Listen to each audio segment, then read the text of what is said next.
আউযুবিল্লাহি মিনাশ শাইতানির রাজিম বিসমিল্লাহির রহমানির রহিম। আসসালামু আলাইকুম।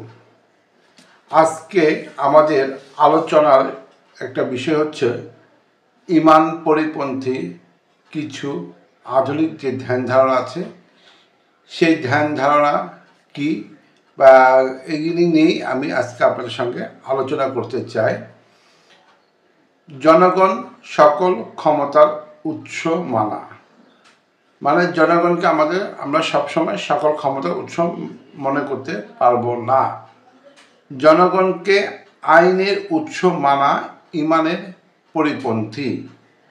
কেননা ইসলামী আকিদা বিশ্বাসে আল্লাহকেই সর্বময় ক্ষমতার উৎস স্বীকার করা হয় এবং বিধান দেওয়ার অধিকার একমাত্র আল্লাহর। আল্লাহ ছাড়া অন্য কারো কোনো বিষয়ে বিধান দিতে পারেন না। তাই আমরা বলতে পারবো না যে সকল ক্ষমতার উৎস হচ্ছে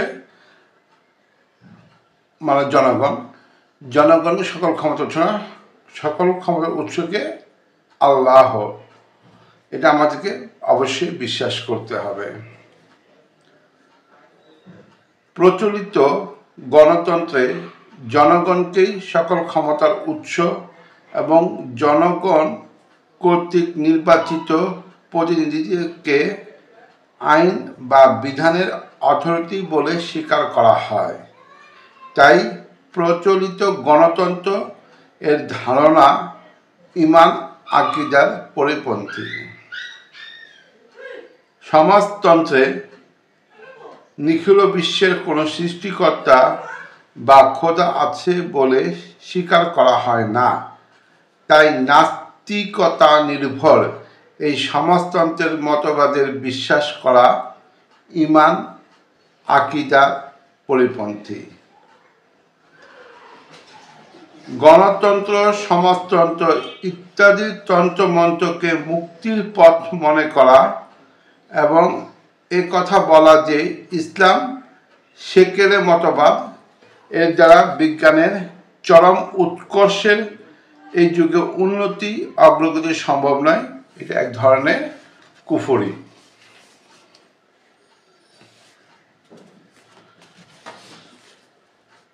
ধর্ম নিরপেক্ষতা এর অর্থ যদি হয় কোনো ধর্মে না থাকা, কোনো ধর্মের পক্ষ অবলম্বন না করা, কোনো ধর্মকে সমর্থন দিতে না পারা, তাহলে এটা কুফরি মতবাদ। কেননা ইসলাম ধর্মে থাকতেই হবে, ইসলামের পক্ষে অবলম্বন করতেই হবে, ইসলামিক কার্যক্রমকে সমর্থন দিতেই হবে। আর যদি ধর্ম নিরপেক্ষতার অর্থ হয় রাষ্ট্রীয়ভাবে ইসলামকে প্রতিষ্ঠিত না করা, তাহলে সেই ধারণা ইসলামী আকিদা বিশ্বাসের পরিপন্থী। কেননা ইসলামী আকিদা বিশ্বাসে ক্ষমতা ও সামর্থ্য থাকলে ইসলামিক খেলাফতের প্রতিষ্ঠা করা ফরজ, আর কোনো ফরজকে অস্বীকার করা কুফরি। যদি ধর্ম নিরপেক্ষতার অর্থ শুধু এতটুকু হয় যে সকল ধর্মাবলম্বী নিজ নিজ ধর্ম কর্ম পালন করতে পারবে, জোর জবরদস্তি করে কাউকে অন্য ধর্মে প্রবেশ করানো যাবে না, তাহলে এতটুকু ধারণা ইসলাম পরিপন্থী হবে না।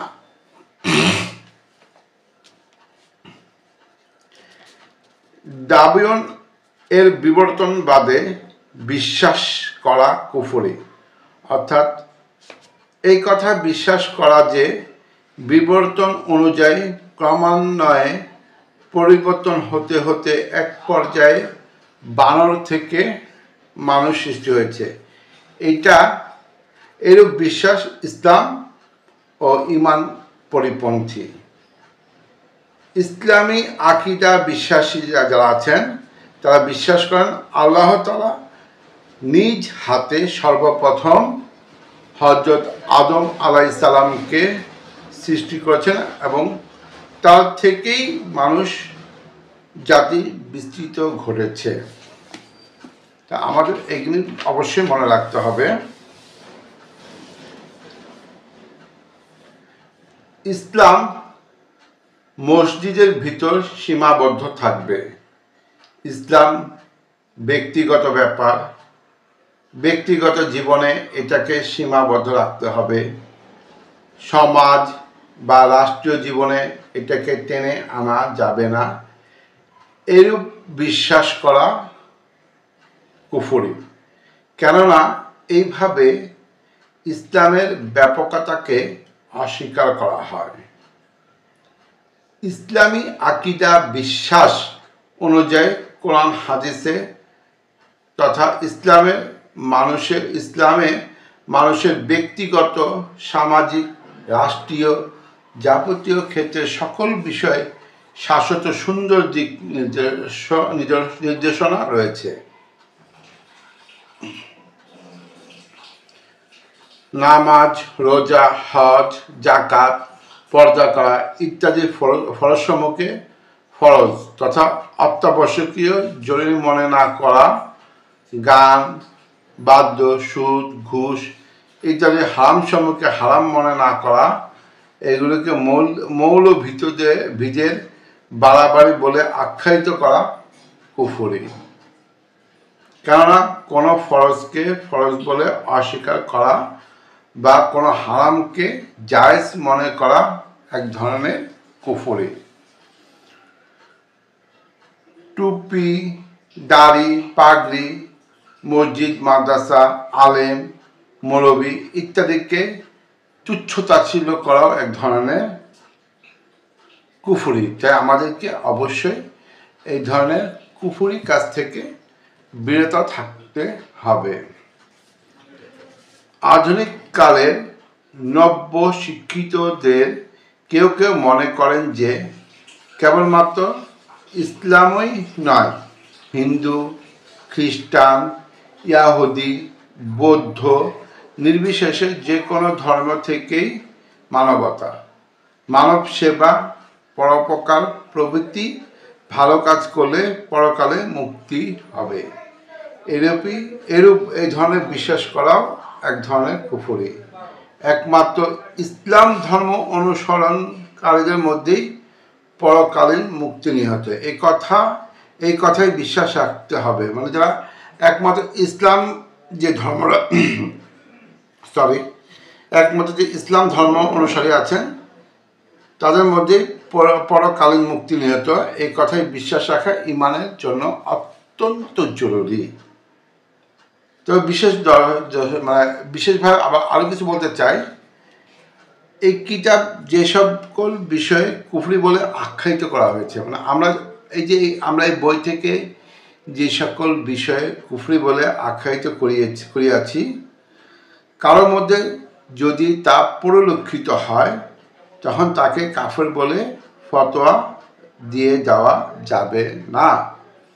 কেননা কুফরের মধ্যে বিভিন্ন স্তর রয়েছে।